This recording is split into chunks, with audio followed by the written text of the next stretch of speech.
नमस्कार साथियों, जय हिंद जय भारत। स्वागत है आप सभी का ऑल एग्जाम प्लेस पे। मैं हूं रोहित खन्ना। दोस्तों, दिवाली तक मुख्य परीक्षा 2020 का रिजल्ट जारी हो सकता है। ये मैं नहीं कह रहा है, न्यूज़पेपर में भी आया है। साथ में क्यों अटका हुआ था? क्योंकि जो आर्थिक पिछड़े हैं यानी ईडब्ल्यूएस कैटेगरी से बिलोंग करते हैं, उनको क्या किया जाएगा? अब न्यूनतम अंकों में 10% की छूट दी जाएगी। अभी तक ये छूट किसको दी जाती थी? ओबीसी हो गया, एसटी हो गया और एससी को दी जाती थी। अब ये छूट ईडब्ल्यूएस को भी मिलेगी, 10% अंकों में छूट दी जाएगी, है ना। ये आप आर्टिकल देखिए, ये आर्टिकल आया हुआ है, नई दुनिया में आर्टिकल आया है कि राज्य सेवा में आर्थिक पिछड़ों को मिलेगा लाभ और न्यूनतम अंकों में 10% की छूट लागू कर दी गई है ना। इसमें पीएससी की जो राज्य सेवा परीक्षा है उसमें न्यूनतम अंक जो भी होते थे 40% जैसे होते थे, अब उसमें ईडब्ल्यूएस को 10% की छूट मिल जाएगी। ये छूट पहले ओबीसी हो गया, एसटी हो गया, एससी को मिलती थी, है ना। अब आपको मैं बता दूं, 22 सितंबर को ये जारी किया था आदेश सभी विभागों में कि ईडब्ल्यूएस को क्या दिया जाएगा, बकायदा 10% की छूट दी जाएगी। अब मैं आपको बता देता हूँ, जैसे अभी डेंटल एग्जाम हुआ था ना, डेंटल का रिजल्ट आया है अभी, है ना। तो पहले डेंटल में ईडब्ल्यूएस वालों को छूट नहीं दी थी, बिना उसके दिया गया था। बाद में लेकिन रिवाइज रिजल्ट आया, है ना, उसमें क्या किया, 12 ईडब्ल्यूएस अभ्यर्थियों को भी चयन हो गया।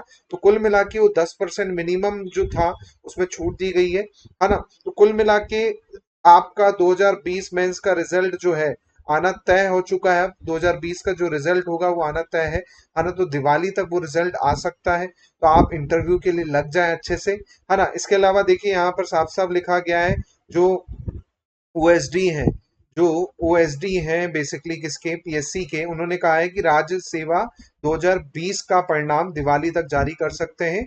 ईडब्ल्यूएस के अभ्यर्थी को इस परीक्षा में अन्य अन्य चयन परीक्षाओं में शासन के अनुसार न्यूनतम अंकों में छूट की दी गई है। तो कुल मिला के ईडब्ल्यूएस वालों को फायदा मिल रहा है, यहाँ पर 10% की छूट है। साथ में उसके कारण जो रिजल्ट रुका भी था थोड़ा बहुत, वो भी आ जाएगा, है ना। तो कुल मिला के फायदा क्या होगा? जाहिर सी बात है, अभी तक जनरल कैटेगरी को कितना 40% मिनिमम लाने होते थे, है ना। अब लेकिन जनरल को तो 40 लाने, लेकिन ईडब्ल्यूएस को अब कितने लाने हैं? 30% लाने हैं, है ना। ओबीसी को 30% लाने हैं, एसटी को 30% लाने हैं और एससी को 30% लाने हैं। तो कई बार ऐसा होता था, जैसे डेंटल में है, तो डेंटल में क्या टेक्निकल प्लस नॉन टेक्निकल है।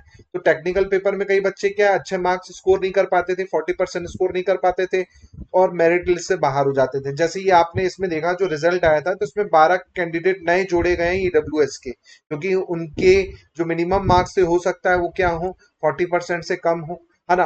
तो कुल मिला के ईडब्ल्यूएस को बड़ा फायदा मिलने वाला है। साथ में जो मेंस में लगे हुए हैं, जिनका मेंस का रिजल्ट बाकी है 2020 का, अब वो जल्दी से इंटरव्यू में लग जाएं, क्योंकि दिवाली तक कहा गया है कि आ जाएगा। और रही बात 2021 प्री की, तो दिवाली के बाद कभी भी वो भी आ सकता है। तो आप अपनी तैयारी में लग जाएं, क्योंकि जल्दी से जल्दी इनको मेंस करवाना है और नया सेशन भी करना है, क्योंकि भाई 2022 का आपका नोटिफिकेशन दिसंबर में कहा गया था कि आएगा, साथ में जनवरी में एग्जाम होगा, तो जो कि पॉसिबल तो है नहीं, है ना। इसलिए इनको कुछ ना कुछ करके जल्दी करना है। तो आप बस लग जाइए तैयारी में। मिलते हैं अगले वीडियो में। होपफुली वीडियो अच्छा लगे तो लाइक कर देना और अपने जितने ईडब्ल्यूएस वाले साथी हैं उनसे शेयर कर देना। चैनल पे नए हैं तो सब्सक्राइब करके बेल आइकन क्लिक कर लीजिए, और भी ऐसी वीडियोस की अपडेट आपको मिलती रहेगी। मिलते हैं जल्दी। जय हिंद जय भारत।